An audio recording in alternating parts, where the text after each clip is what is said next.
Mes frères et sœurs, la paix du Seigneur soit avec vous.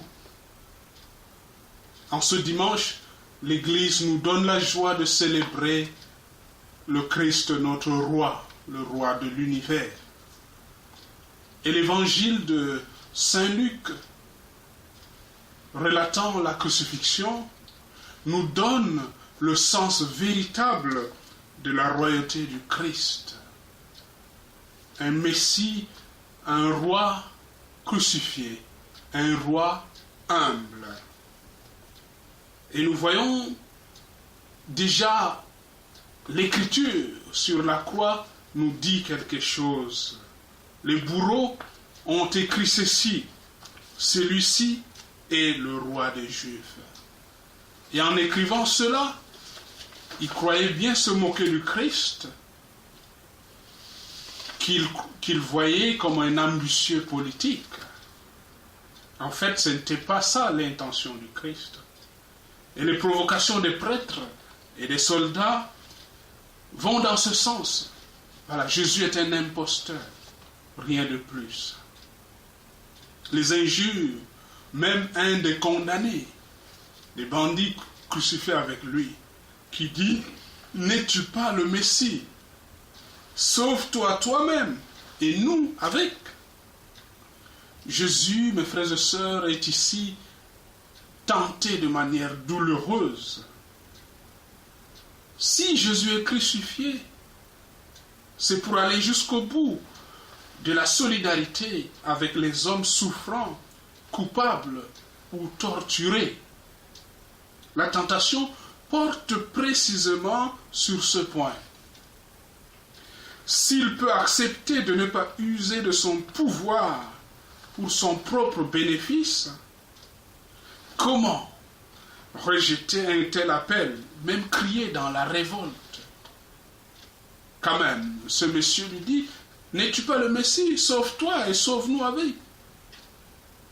Mais Jésus se tait. Livré à ses frères, il s'en remet à eux. Et c'est un des bandits crucifiés, celui qu'on appelle souvent le bon larron, qui va finalement répondre à la place de Jésus.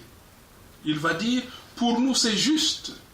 Après ce que nous avons fait, nous méritons cela. Mais lui n'a rien fait de mal.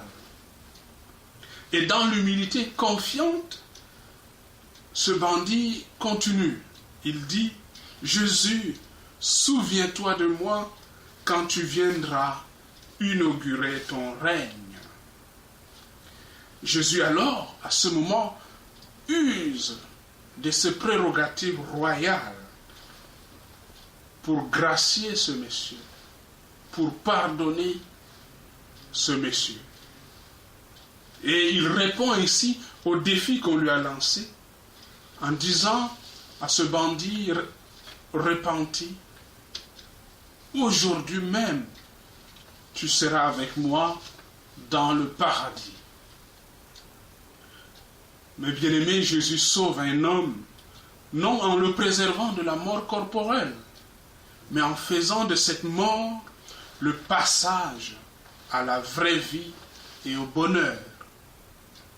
Le royaume de Jésus, c'est un royaume de pardonnés. C'est un royaume de réconciliés. La manière pour le Christ d'exercer sa royauté, mes frères et sœurs, sur toute l'humanité, y compris ses ennemis, c'est d'offrir son pardon, d'offrir son amour. Le pécheur que nous sommes, nous avons toute notre place dans le royaume de Jésus. À une seule condition, c'est que nous puissions reconnaître notre péché, reconnaître que nous sommes coupables, en accueillant le pardon de Dieu qui nous est toujours offert grâce à Jésus. Jésus est notre paix, il est notre réconciliation. Oui, Jésus est bien ce roi. Jésus est le nouvel Adam qui est venu en notre humanité pour nous réintégrer dans la relation avec Dieu, pour nous réintégrer dans l'amour de Dieu, pour nous réintégrer dans le paradis perdu. Accueillons ce roi-là. Devant ce roi, pourquoi ne pas fléchir les genoux et l'adorer et l'aimer en accueillant toujours et toujours l'amour qu'il nous porte. Il est l'agneau et le pasteur, il est le roi, le serviteur. Bonne fête à vous tous et bon dimanche.